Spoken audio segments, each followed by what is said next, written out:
Now at 6, this is Fox 61, Connecticut's news station.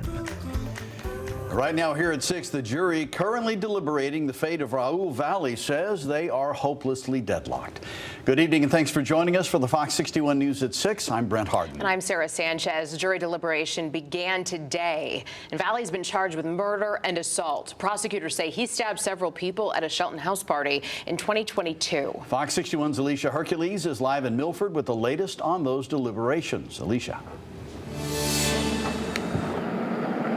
Brent and Sarah, after deliberating for about 2 hours, the jury sent a note to the judge saying they were hopelessly deadlocked on the murder charge 11-1. At this point, I simply suggest that you continue with your deliberations. You should review the evidence and the position of each juror to determine if any evidence has been overlooked or any juror's position misunderstood with respect to either the evidence or the law. Judge Sherry Murphy began the day continuing to give jury instructions. The judge explained what needed to be considered to charge Valley with murder as well as the assault counts. Judge Murphy also went over what the jury needs to consider when looking at Valley's self-defense stance. A person is justified in using reasonable physical force upon another person to defend himself or a third person from what he reasonably believes to be the use or imminent use of physical force. And he may use such degree of force which he reasonably believes to be necessary for such purpose. Valley says he was acting in self-defense when he stabbed 4 people, injuring 3 and killing 17-year-old James McGrath. Valley says he was attacked by at least 20 people at a Shelton house party when the stabbings happened. To find Valley guilty of murder, the most serious of the charges he faces, the jury must find that the prosecution proved Valley without a reasonable doubt intentionally caused the death of James McGrath. The jury could also convict Valley of the lesser charge of manslaughter. To convict Valley of manslaughter in the first degree, the jury would have to find that Valley intended to cause serious physical injury to McGrath that resulted in McGrath's death. Judge Murphy also told the jury to avoid allowing sympathy for either side to sway their decision. You are to find the defendant guilty or not guilty, uninfluenced by the possible punishment or consequence that may follow a conviction. Judge Murphy encourages the jury to continue their deliberations on the 3 assault charges and revisit the murder charge later on. Live in Milford, Alicia Hercules, Fox 61. All right, we have a weather impact alert for you tonight. Classic summer-like conditions here. We're talking heat, humidity, and the chance for storms later in the day tomorrow. You can really feel it building up out there. Chief Meteorologist Rachel Frank is here with the first check of the forecast. Rachel. Oh boy, yeah, this is about as humid as it gets for us around here. And tomorrow will be even hotter. For that reason, we wanted to give you an alert for the heat. It will feel like anywhere between 95 to near triple digits as we head through the day tomorrow. The peak heat between noon and 8 p.m.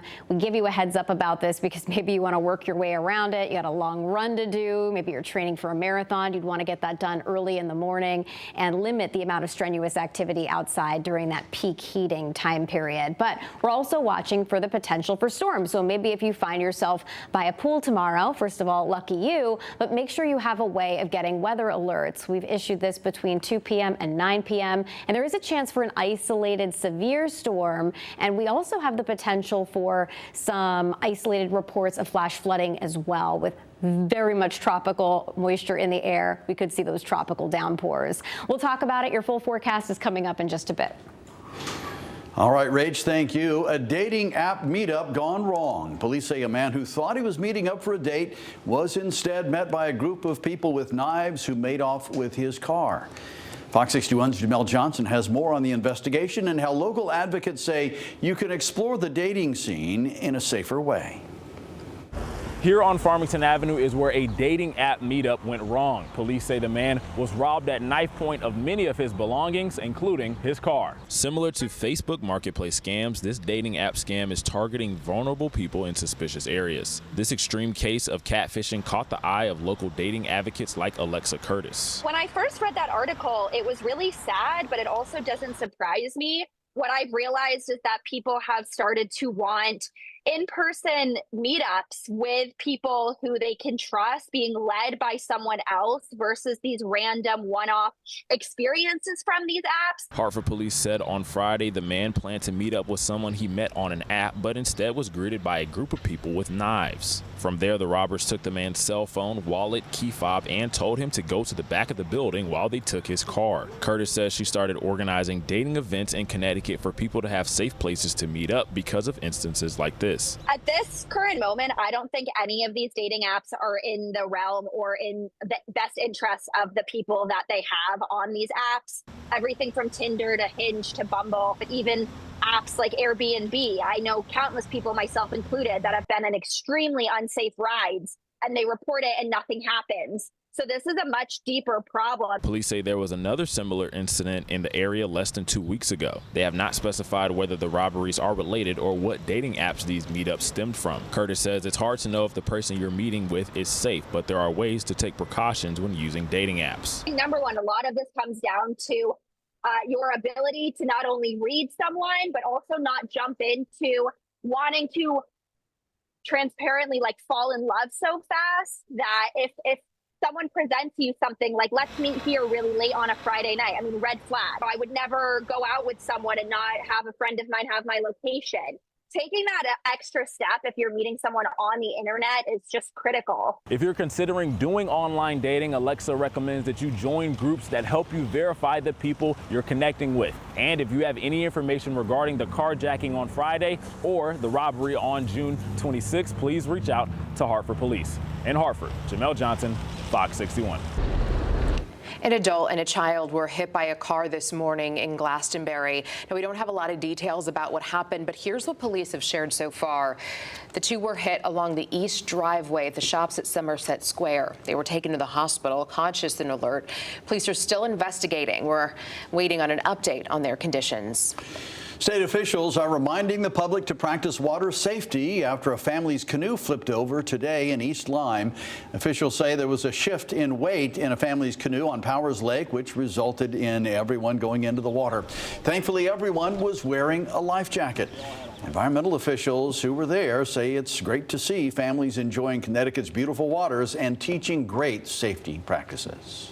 State police have released the 4th of July weekend statistics, and between the period between last Thursday and yesterday, police responded to more than 5,000 calls. Officers arrested 29 people for driving under the influence. There were 330 crashes, and 35 of them someone was injured, and 3 of them were deadly. Those deaths were in Southbury and Prospect. There was only 1 deadly crash during this time period last year. And new here at 6, a woman faces charges tonight after police say she let a toddler she was supposed to be watching wander off. Police say 20-year-old Elizabeth Morty of Windsor took her cousin's child to a church on State Street in North Haven. They say during the service, the toddler left without her noticing and wandered over to the State Street Cafe for 20 minutes. The child is okay. Someone called the mother, who came and took her child back. Morty is charged with risk of injury to a minor and is due in court at the end of this month. Now, also in North Haven, 2 men will face a judge next week after police accused them of being involved in a road rage incident on I-91 South last Thursday. And police say Andre Smith of Bridgeport shot at Jonathan Yanagasiwa of Woodbridge around 1:30 p.m. Near exit 10. Officials took Smith's gun and charged Smith with illegal discharge of a firearm. As for Yanagasawa, police say he gave them dash cam footage of the confrontation, and they say it showed he was driving recklessly. So he was charged with reckless driving. Both men are out on bond and due in court later next week. State leaders discussed President Trump's Big Beautiful Bill Act today. They say they're concerned about how it will impact local families. They raised concerns about potential impacts on Medicaid, SNAP benefits, and clean energy tax credits. Leaders say the changes could affect thousands of Connecticut families who rely on those programs. We know that trickle-down economics don't work, right? People at the top getting tax cuts that they don't then spend in the economy. Under Governor Lamont, we've done bottom-up tax reform.